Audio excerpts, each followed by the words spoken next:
Brevis மச்சான் என்ன ஆடுறான், பாக்ஸ் ஆபீஸ் பிளேயர் அவன். பேஸ்பால் டிராக் பால் எல்லாம் சொல்றீங்க, பிரெவ் பால் தனியா தெரியுது.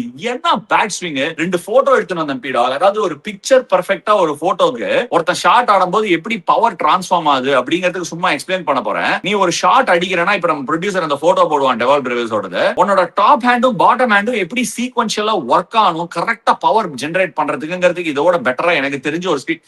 இது ஃபர்ஸ்ட் ஷாட். அவன் லெஃப்ட் ஹேண்ட்ல வந்து yellow கலர்ல அவனோட இது போட்டிருக்கான், yellow கலர் போட்டிருக்கான். அதுவே அவனுக்கு காட்டுது ஒரு விஷயத்த.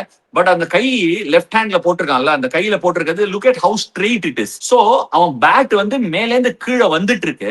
இந்த டைம்ல left hand is bringing it down. Okay, இப்போ லெஃப்ட் ஹேண்ட் ஃபுல்லா இந்த இடத்துல பவர் ஜெனரேட் பண்ணி கொண்டு வருது ஷேப்போட. Is holding shape. Next photo போடுப்பா. இந்த நெக்ஸ்ட் போட்டோல இப்ப பாரு, லெஃப்ட் ஹேண்ட் அந்த yellow கலர் பேண்ட் போட்டிருக்கிற ஹேண்ட் வந்து பெண்ட் ஆயிடுச்சு, எல்போ பெண்ட் ஆயிடுச்சு. ரைட் ஹேண்ட் பாரு, அது ராம்ராட் ஸ்ட்ரெயிட்டா இருக்கு. சோ இது என்னன்னா, உன்னோட bottom hand is braking through the correct time. Bottom hand வந்து பிரேக் ஆகி கரெக்டா பவர் ஜெனரேட் பண்ணி இந்த 6 போகுது. ஸ்கிரீன் கிராப் எடுத்துடலாம். இது கரெக்டா வரும்போது இது வழி விடுது. சோ என்ன பவர் ஜெனரேஷன். பாலோட இம்பாக்ட்ல bottom hand is coming into play and top hand is giving way.